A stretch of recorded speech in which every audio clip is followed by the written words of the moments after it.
Every single time you shop online or check your bank account or even just browse the web, you're basically placing your trust in an invisible architecture. But what is that architecture really made of?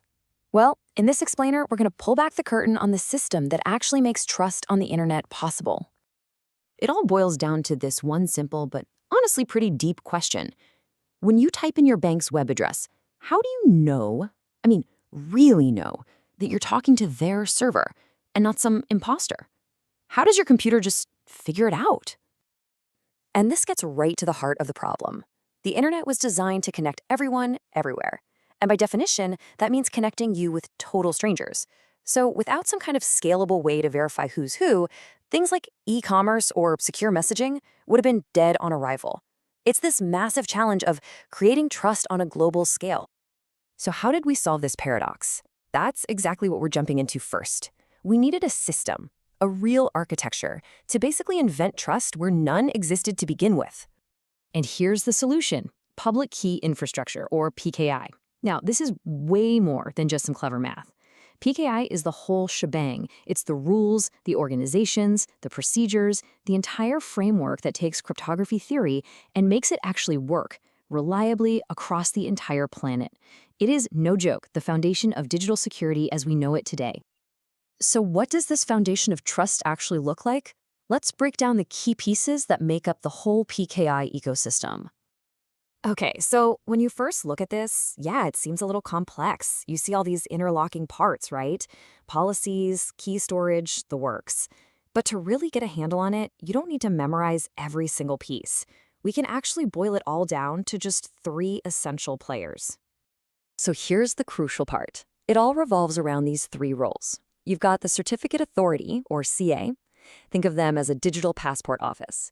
Then there's the certificate itself, which is basically the passport, an official digital ID card. And finally, you have the clients, like your web browser, who acts like the border agents, checking that passport to make sure everything is legit. All right, now that we know who the main players are, let's actually follow the life of the single most important document in this entire system, the digital certificate.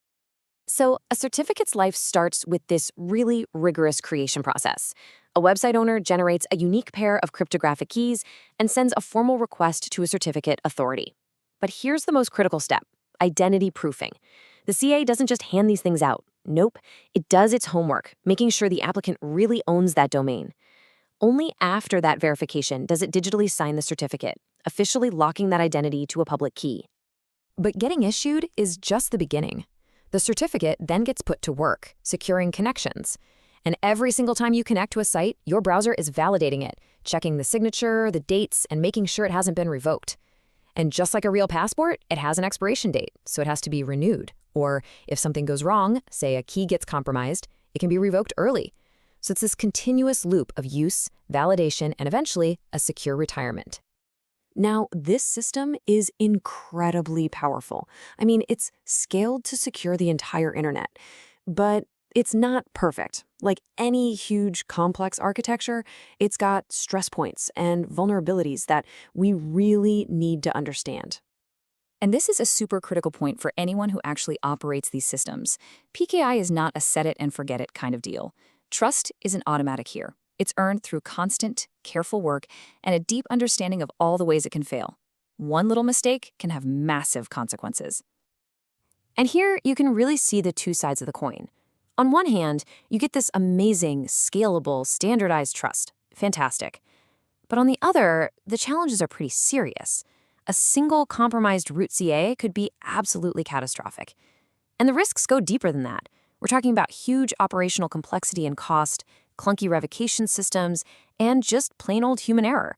Someone forgetting to renew a certificate, that can cause a major outage. So, knowing all these risks, how do we defend the system? How do we keep this global architecture of trust standing strong? Let's take a look at the operator's playbook. For every major threat, the industry has basically engineered a specific defense.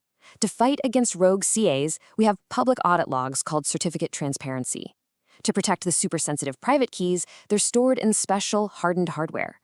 And to combat human error, there's a huge push for full automation.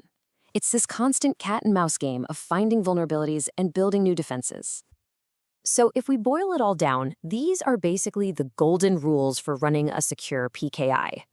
The most important CAs? They're kept completely offline, totally disconnected from any network. All the keys are protected by hardware. Automation is used wherever humanly possible, and everything, absolutely everything, is constantly monitored. It's an intense, really demanding process. And that kind of brings us to our conclusion. PKI isn't just a piece of software you install. It's a really complex system that involves technology, strict policies, and human operations all working together perfectly. And yeah, the challenges are very real, but it's still the only way we have to engineer trust on a global scale. So the next time you see that little padlock icon pop up in your browser, just take a second to remember the massive, deliberate, and demanding architecture working behind the scenes. It's a great reminder that trust is never automatic. It has to be carefully engineered. And it kind of makes you wonder, right? What other invisible systems like this are quietly holding our modern world together?